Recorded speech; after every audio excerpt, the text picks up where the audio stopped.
Chapter 6. Ghosts of Earth. Sol 64. No one said it out loud, but by the third month in transit, fewer people were checking Earth messages. The delay was part of it, anywhere from 12 to 18 minutes, depending on current trajectory, but it was also something else. "It's not that we've forgotten Earth," Bianca Vasquez said one night. "It's that Earth forgot how to matter in zero gravity." Anchors. Lex began noticing tokens. They weren't assigned. They weren't discussed. But nearly every crew member had something. A weightless artifact of the world they left behind. Anne McLean still wore her U.S. flag patch, even off-duty. She never mentioned it. Mateo Ross had taped a postcard of Venice over his bunk, updating the water level every week in dry erase marker. Nia Zhao rationed a single pack of dried lychees, one per soul. Sophie Long kept a glass vial of her mother's garden soil, floating it at eye level before bed, letting it catch the lights. Lex noted them in his logs. Objects as ballast, symbols as structure.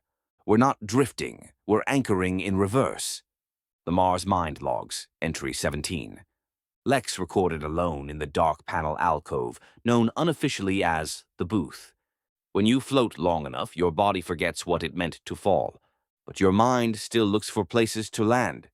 He paused, looked up at the camera. "I think Earth is becoming that now, a place to land, not a place to go back to." The file was marked private, food. By Sol 70, several crew members requested shifts to Martian nutrition protocols, early adaptation to lab-grown greens and algae protein. Tim Dodd commented during breakfast, "I'd rather get used to space kale now than dream about real food and wake up chewing a packaging tab." McLean approved the transition without ceremony. No one mourned the last vacuum-sealed lasagna. Sleep. Sleep logs showed irregularities. No full insomnia, just drift. Delays in REM. Longer pre-sleep transitions. Some crew reported phantom weight dreams. Falling, walking, then waking to the float. Zubin encouraged nightly decompression rituals, shared story time, word association games. Lex's nightly quote, wall, a screen that displayed one line per soul from famous Earth thinkers. On Sol 73, the quote was, "Man is the only creature who refuses to be what he is." Albert Camus. No one commented, but someone changed the next day's quote to, "Then again, Mars never asked us to be anything." No one claimed it. Orientation. McLean caught herself issuing a command on day 75. "Secure the lower deck. Downshift for gravity window." There was no lower deck. There was no gravity window, she corrected herself. No one noticed.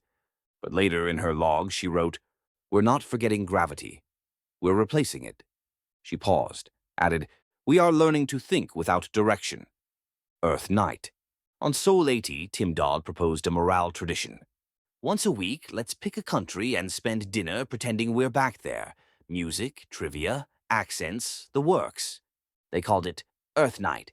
Matteo hosted an Italian evening with virtual gondola rides and solar lanterns.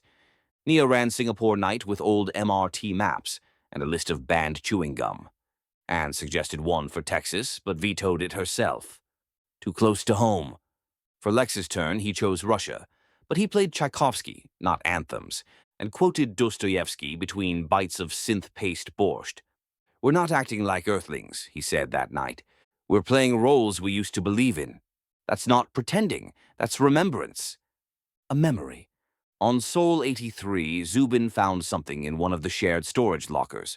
A child's drawing, crayon on stock paper, a red circle, a silver rocket, 5 stick figures, a sun with a smile. On the back, in shaky print, "To the first people on Mars. I hope you're not lonely. Sarah, age 6. Zubin passed it around after dinner. No one spoke. McLean taped it to the galley wall. It stayed there for the rest of the mission. Closing log. That night, Lex made a private entry. "Earth is not gone. It is not forgotten. But it is fading into something quieter, something sacred, something that used to hold us down, and now just holds us in place like a distant star." End chapter 6.